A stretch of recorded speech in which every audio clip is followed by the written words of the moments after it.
चैत्रवैद्य एकादशी अर्थात उद्यापासून संत श्रेष्ठ गोरोबा काकांच्या पुण्यतिथी सोहळा सुरू होत असून उद्या पहाटे 4 ते 6 महापूजा, त्यानंतर वारीसाठी आलेल्या जवळपास 100 दिंड्यांची ग्रामप्रदक्षिणा, त्यानंतर दिनांक 6 रोजी तृतीय दिवशी म्हणजे काकांची पुण्यतिथी या निमित्ताने सर्व दिंड्यांच्या समाधीस नैवेद्य दाखवला जातो.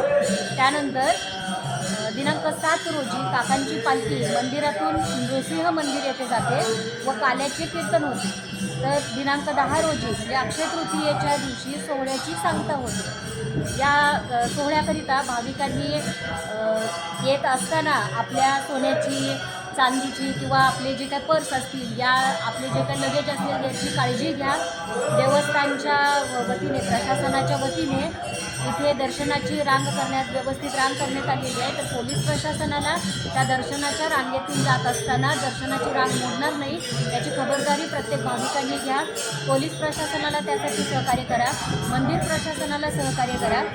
आज सकाळपासून इथे लाईट गेलेली असल्यामुळे इथे जनरेटर लावून लाईटची व्यवस्था करण्यात आलेली आहे, परंतु इतर ठिकाणी ही लाईट देण्याची व्यवस्था सुरू असल्याने लाईट बंद करण्यात आलेली आहे. तर ज्या मंदिरातील लाईट ही थोड्या वेळापूर्वी बंद करण्यात झाली होती जनरेटर त्यांचं जळाल्यामुळे, त्यामुळे लाईटची व्यवस्था प्रशासनामार्फतही तिथे करण्याची व्यवस्था सुरू आहे.